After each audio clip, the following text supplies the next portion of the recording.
हमारी आज की इस विशेष और गहन चर्चा में बहुत-बहुत स्वागत है, जिसे हम एक डीप डाइव कहते हैं।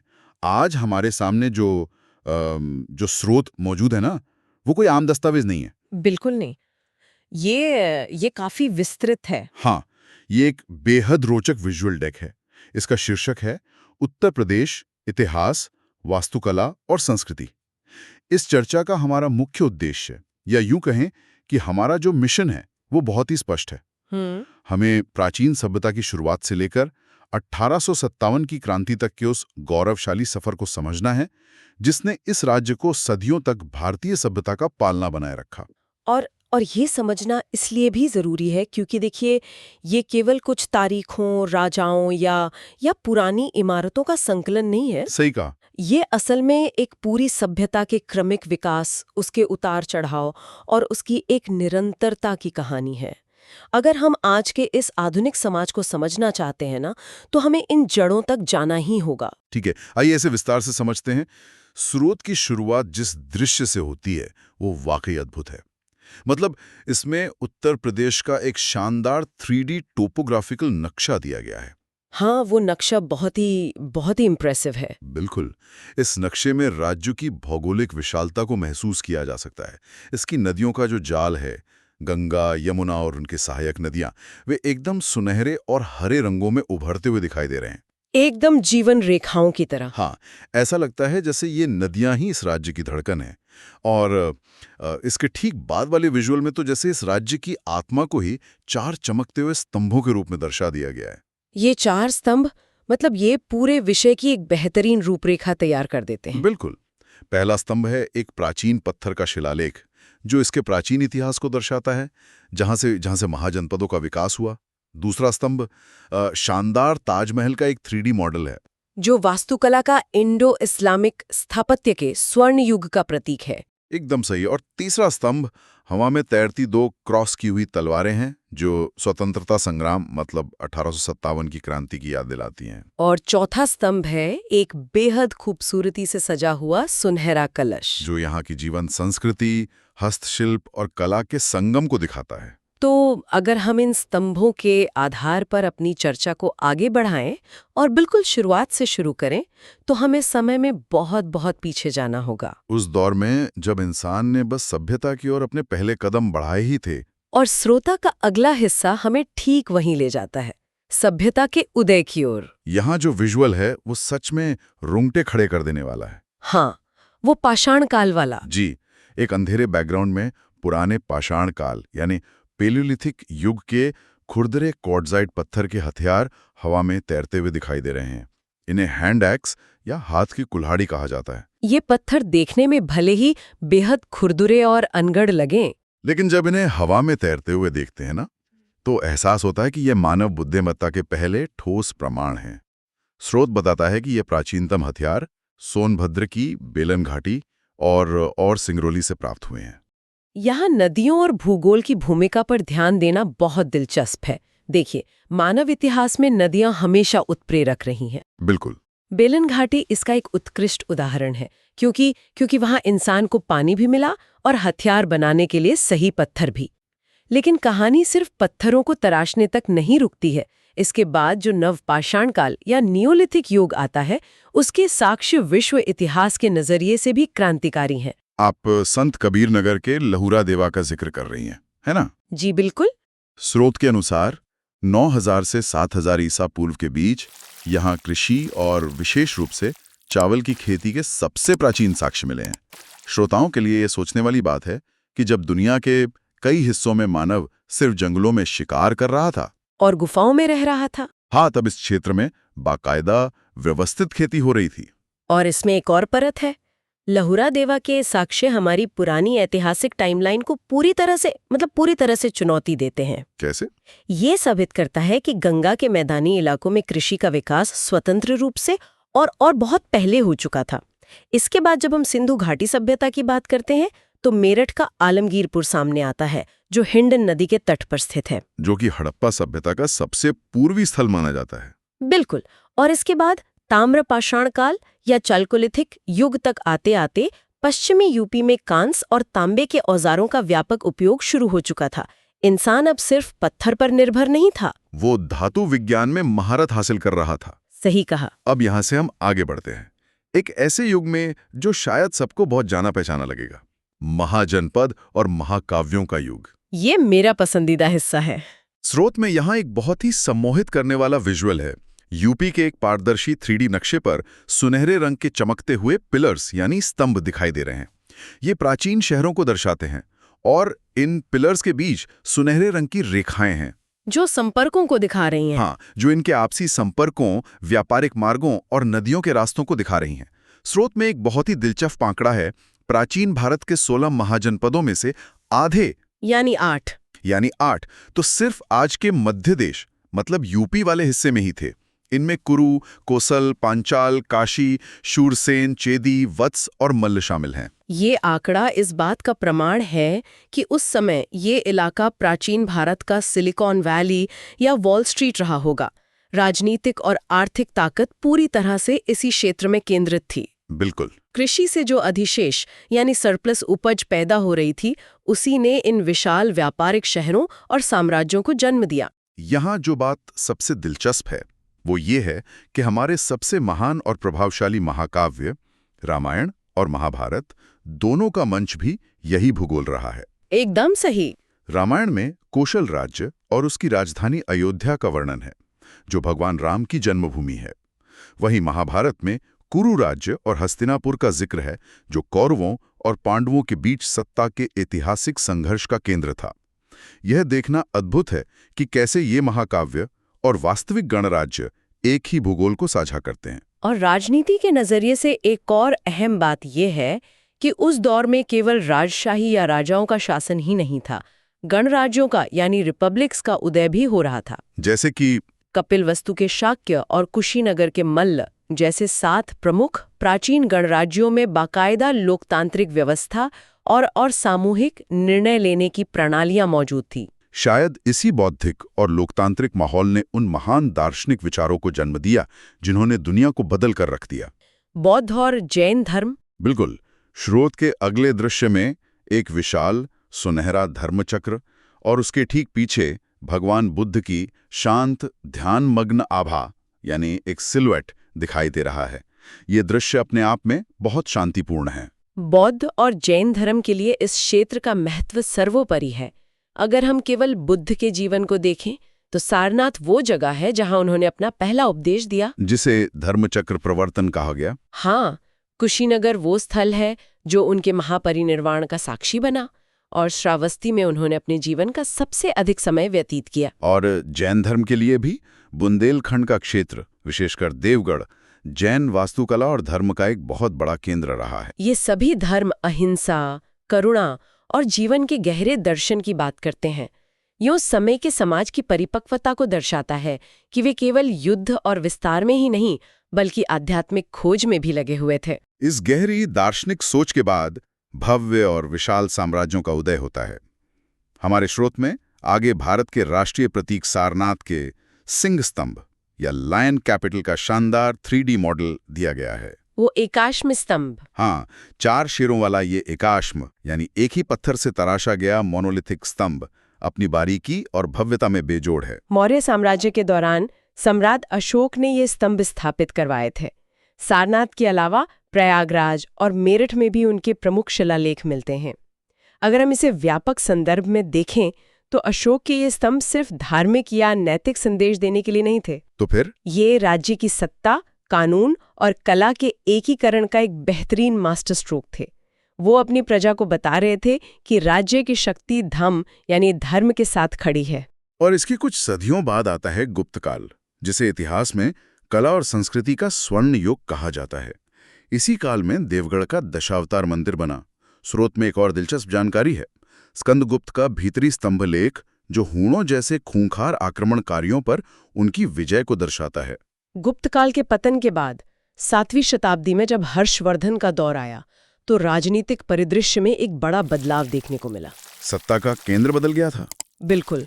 अब पाटलिपुत्र की जगह कन्नौज उत्तर भारत का प्रमुख राजनीतिक और सांस्कृतिक केंद्र बन गया था। सत्ता के इस नए केंद्र के साथ साथ आने वाली सदियों में वास्तुकला भी ऐसी ऊंचाइयों को छूने वाली थी जिसकी मिसाल दुनिया में कहीं और नहीं मिलती। इंडो इस्लामिक वास्तुकला। जी, स्रोत का अगला हिस्सा हमें मुगल और अवध वास्तुकला के स्वर्ण युग में ले जाता है। यहाँ दृश्यों का वर्णन करना बहुत जरूरी है, क्योंकि विजुअल्स सच में किसी को भी मंत्रमुग्ध कर सकते हैं। वो संगम वाला दृश्य। हाँ, एक तरफ बेहद अलंकृत सुनहरे रंग की इंडो इस्लामिक मेहराब है और उसके ठीक बगल में हिंदू मंदिर शैली का एक नक्काशीदार पत्थर का खंभा है, जो दो अलग अलग शैलियों के एकदम सटीक संगम को दर्शाता है। आगे लाल बलुआ पत्थर से बना एक विशाल आसमान छूता बुलंद दरवाजा है। फिर रात के अंधेरे में हल्की रोशनी में चमकता हुआ शुद्ध सफेद ताजमहल है। और वो इमामबाड़ा? बिल्कुल, अंत में बड़ा इमामबाड़ा का 3D क्रॉस सेक्शन है, जहां नीचे एक विशाल हॉल है और उसकी ठीक ऊपर रास्तों की एक बेहद जटिल भूल-भुलैया बनी हुई है। ये 1526 से 1857 का दौर था। आगरा, फतेहपुर सीकरी, इलाहाबाद और लखनऊ सिर्फ शहर नहीं बल्कि नवाचार यानी इनोवेशन की प्रयोगशालाएं बन गए थे। स्रोत में इसे शैलियों का संगम कहना एकदम सटीक है। इसमें कई शैलियों का प्रभाव था ना? हाँ, ये वास्तुकला फारसी, तैमूरी, मध्य एशियाई और भारतीय राजपूत या हिंदू शैलियों का एक अनूठा मिश्रण थी। गुंबदों, मेहराबों और छतरियों का इतना संतुलित उपयोग इससे पहले शायद ही कभी देखा गया हो। इसकी शुरुआत तो बाबर के समय जामतीय चार बाग शैली से हुई, जैसे आगरा का आराम बाग। लेकिन असली क्रांति आई अकबर के युग में, 1556 से 1605 के बीच। उन्होंने मुख्य रूप से लाल बलुआ पत्थर का भरपूर उपयोग किया।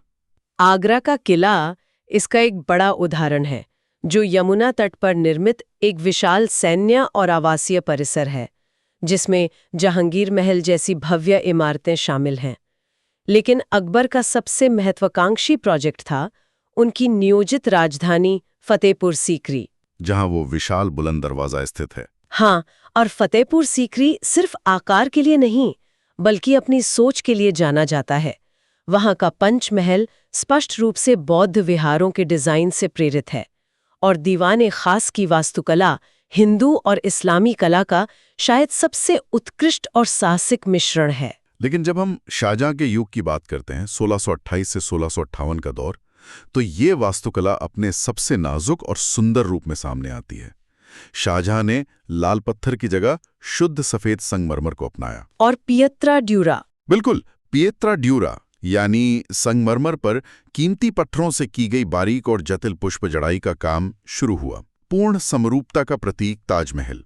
इसके अलावा आगरा के किले में मोती मस्जिद और मुसम्मन बुर्ज का निर्माण भी इसी बात की गवाही देता है। मुगलों की इस भव्यता के बाद 18वीं और 19वीं सदी में सत्ता का खेल बदला और वास्तुकला का केंद्र आगरा से लखनऊ स्थानांतरित हो गया। यहाँ अवध के नवाबों ने अपनी एक अलग ही क्षेत्रीय पहचान और भव्यता को जन्म दिया। और अवध की वो भव्यता उस बड़े इमामबाड़े के 3D क्रॉस सेक्शन में साफ नजर आती है। नवाब आसफुद्दौला द्वारा निर्मित ये बड़ा इमामबाड़ा, मतलब ये किसी भी आधुनिक इंजीनियर को हैरान कर सकता है। वो बिना पिलर वाला हॉल। जरा सोचिए, एक ऐसा हॉल जो दुनिया में सबसे बड़ा है और उसमें एक भी पिलर या स्तंभ नहीं है। 18वीं सदी के अंत में उन्होंने छत को बिना किसी सहारे के कैसे रोका होगा? यहीं पर वो 3D क्रॉस सेक्शन हमें जवाब देता है, जिसे हम भूल भुलैया कहते हैं। उन 1024 रास्तों का जटिल नेटवर्क वो सिर्फ नवाब के मनोरंजन के लिए नहीं था। दरअसल विशाल गुंबद के भारी वजन को कम करने के लिए छत के भीतर इन खोखले रास्तों को एक शानदार इंजीनियरिंग तकनीक के रूप में डिजाइन किया गया था। कमाल है। इस वास्तुकला में फारसी मुगल डिजाइन के साथ साथ स्ट्यूको अलंकरण यानी प्लास्टर की बारीक नक्काशी का बहुत ज्यादा उपयोग किया गया, क्योंकि यह पत्थर की तुलना में हल्का होता है और इस पर गहरी नक्काशी की जा सकती है। ये दौर कला, विलासिता और नवाचार का चरम था, लेकिन इतिहास का पहिया घूम रहा था। इसी विलासिता और बदलती राजनीतिक परिस्थितियों के बीच एक ऐसे बड़े तूफान की नींव रखी जा रही थी जो पूरे उपमहाद्वीप को हिला देने वाला था। 1857 की क्रांति। जी हाँ, शोध में इस क्रांति को दर्शाने वाले विजुअल्स इतने तीव्र हैं कि वो सीधे उस दौर की उथल-पुथल का एहसास कराते हैं। एक स्लाइड में ब्रिटिश ताज यानी क्राउन को एक भयानक विस्फोट के साथ फटते हुए दिखाया गया है, जिसमें से चिंगारियां और गोलियां उड़ रही हैं। और वो लाल बीकन्स वाला नक्शा? बिल्कुल। अगले विजुअल में यूपी का एक डार्क गहरे रंग का 3D नक्शा है, जिस पर क्रांति के प्रमुख केंद्रों को लाल रंग की चमकती हुई रोशनी या बीकन्स के रूप में मार्क किया गया है। और उसके बाद लोहे की मोटी जंजीरों को टूटते हुए दिखाया गया है, जिनके बीच से एक बहुत तेज प्रकाश फूट रहा है। इन विजुअल्स में जो तीव्रता और गुस्सा है, वही उस दौर की जमीनी सच्चाई थी। स्रोत इस विद्रोह के कारणों का बहुत ही निष्पक्ष और गहराई से विश्लेषण करता है। ये कोई रातों रात भड़का हुआ सैनिक विद्रोह नहीं था। बिल्कुल नहीं। इसकी जड़ें बहुत गहरी थीं।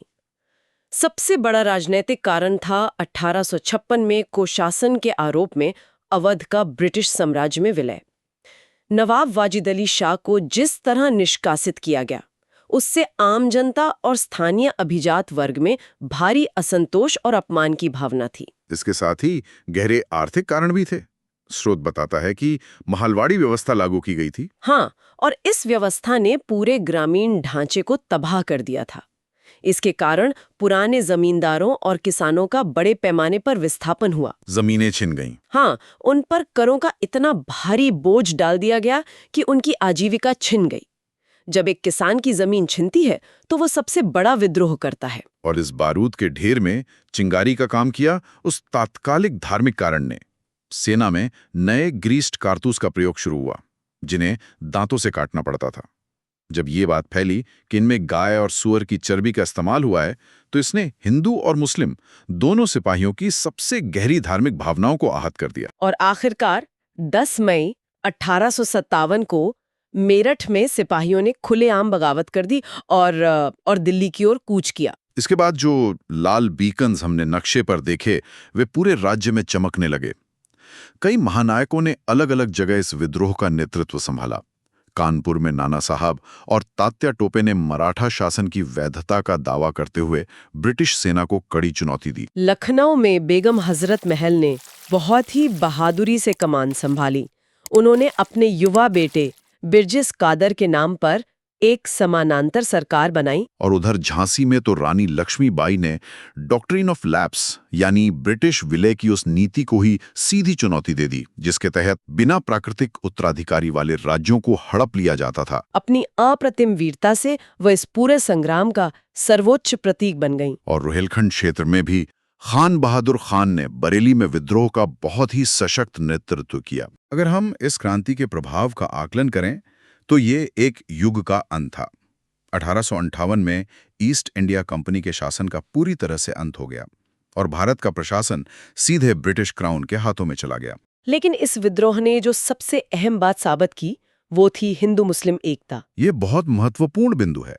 स्रोत में भी ये विशेष रूप से रेखांकित किया गया है कि कैसे लखनऊ में बेगम हजरत महल को हिंदुओं का पूर्ण और सक्रिय समर्थन प्राप्त था। अवध और अन्य क्षेत्रों में बागियों ने कुछ समय के लिए अपना स्वतंत्र प्रशासन और कर व्यवस्था तक स्थापित कर ली थी। इस क्रांति ने पहली बार राष्ट्रवाद के बीज बो दिए थे।